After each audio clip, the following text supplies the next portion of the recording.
મહવા તાલુકાના મોટા ખૂંટવડા ગામની આસપાસના સીમ વિસ્તારમાં સિંહ અને દીપડાની અવરજવર વધતા ગ્રામજનોમાં ભયનો માહોલ સર્જાયો છે। સ્થાનિકોના જણાવ્યા પ્રમાણે મોટા ખૂંટવડા કૃષ્ણપુર રોડ ઉપર આવેલા રોજકિયા પીર, સુપડતંગા અને આસપાસના વાડી વિસ્તારોમાં રાત્રિ ઉપરાંત દિવસ દરમિયાન પણ હિંસક પ્રાણીઓ જોવા મળી રહ્યા છે। આ વિસ્તારમાંથી દરરોજ અંદાજે 100 બાળકો શાળાએ અવરજવર કરતા હોવાથી વાલીઓમાં ચિંતા વધી છે। મહવા તાલુકાના મોટા ખૂંટવડા ગામની ચારે તરફ આવેલા સીમ વિસ્તારમાં છેલ્લા કેટલાક સમયથી સિંહ અને દીપડાની અવરજવર વધ્યાનો સ્થાનિકોએ દાવો કર્યો છે।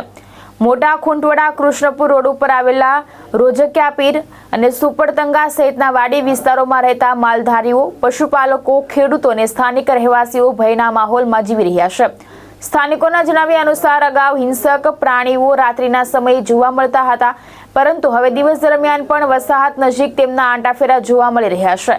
આ વિસ્તારમાંથી અંદાજે 100 જેટલા બાળકો દરરોજ અભ્યાસ માટે શાળાએ જાય છે, જેના કારણે તેમની સુરક્ષાને લઈને વાલીઓમાં ચિંતા સર્જાય છે। ગ્રામજનોએ છાપરી અને બાંભણિયા ગામમાં દીપડાના હુમલાના બાળકોના મોતની ઘટનાઓનો ઉલ્લેખ કરીને મોટા ખૂંટવડા ગામમાં આવી ઘટના ન બને તે માટે સમયસર પગલાં લેવા માંગ કરી છે। આ મામલે ગ્રામજનોએ બેઠક યોજીને વન વિભાગના અધિકારીઓને ટેલિફોન દ્વારા જાણ કરી હતી। ગ્રામજનોના જણાવ્યા પ્રમાણે હાલમાં પિંજરા અન્ય સ્થળે કાર્યરત છે અને ઉપલબ્ધ થતા મોટા ખૂંટવડા વિસ્તારમાં મૂકવામાં આવશે। સ્થાનિકોએ કોઈ જાનહાનિ સર્જાય તે પહેલા પિંજરા મૂકવા, પેટ્રોલિંગ વધારવા અને હિંસક પ્રાણીઓને સુરક્ષિત રીતે જંગલ વિસ્તારમાં ખસેડવાની માંગ કરી છે। ભોજાભાઈ બાવભાઈ, ગામ મોટા ખૂંટવડા।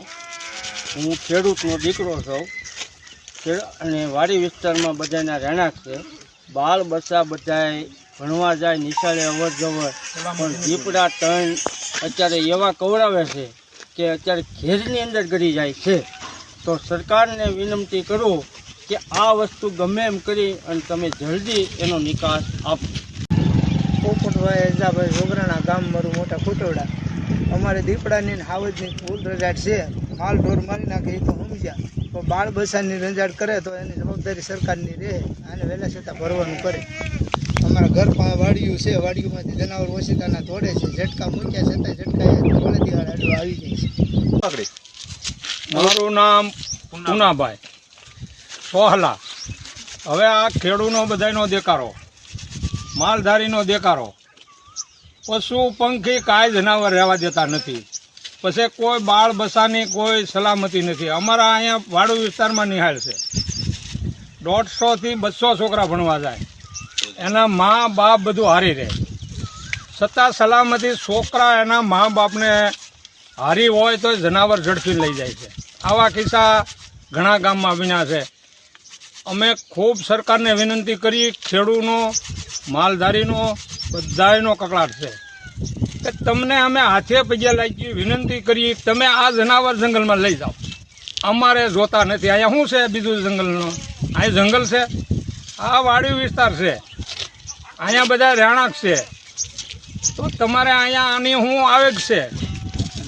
અમારે દાડિયા હોય, કોઈ નાના છોકરા, કોઈ ભાગ્યા હોય, તો ખેડૂને કોઈ ભાગ્યા અત્યારે રહેતા નથી આ જનાવરને ત્રાહે।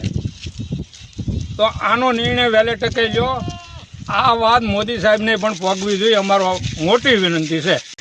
અમારા મોટા ખૂંટવડા વિસ્તારના કોરાળા અને ખૂંટવડાની વચ્ચેનો વિસ્તાર આવે છે, તો ત્યાં અત્યારે દીપડા અને સાવજની ખૂબ રજાડ જોવા મળે છે। તો સરકારશ્રીને અને આ જવાબદાર અધિકારીઓને કોલ કરીને જાણ કરી કે ભાઈ અમારા વિસ્તારમાં પાંજરા મૂકીને આ સિંહ અને દીપડાઓને યોગ્ય સ્થળે સ્થળાંતર કરો। તો એના લોકોએ એવો જવાબ આપેલો, આરએફઓ અને ફોરેસ્ટ જે અધિકારી છે એમને, કે ભાઈ અત્યારે પિંજરા હાલ નથી, બીજી જગ્યાએ મૂકેલા છે, અમે યોગ્ય સમયે 2-3 દિવસમાં અહીંયા પિંજરા મૂકીને યોગ્ય જગ્યાએ એને સ્થળાંતર કરીશું। તો અમારી એટલી જ રજૂઆત છે, બને એટલો વહેલા આ પ્રશ્નનું નિરાકરણ સરકારશ્રી લાવે। મારું નામ ગોપાલ જોગરાણા, તાલુકા પંચાયત મહુવા।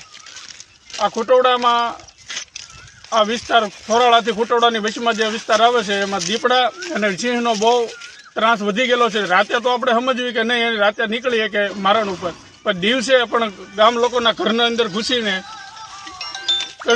કરવામણી કરે છે। તો એનો યોગ્ય નિકાલ લાવે સરકાર, એ માટે અમે બધા હપીને બધા ખેડૂતો ભેગા થયા છીએ। ગામ મોટા ખૂંટવડા। જે કાંઈ આ માલધારી ખેડૂત જે કાંઈ બોલ્યા છે એમાં હું સહમત છું અને એટલો ત્રાસ છે. આનો ઉકેલ વહેલી તકે સરકાર લાવે એવી અમારી વિનંતી છે. નગવાડિયા અત્યારે આ દીપડા અને હાવજ એટલામાં બહુ ત્રાસ છે. એટલે તમે હાથે પગે લાગી અને આ બધાયનું એવું કહેવું છે કે તમે આ ભરી જાઓ. પછી બાળ બસા આપણે નિહાળે જવામાં છોકરાને હારે લઈ જવા પડે, પછી ધ્યાન રાખવું પડે. એટલે તમે વિનંતી એટલી છે કે બધાને કહેવું છે કે આ બધા તમે ભરી જાઓ. સરફરાજ ખોખર, દ્રષ્ટિકોણ ન્યૂઝ, અમરેલી.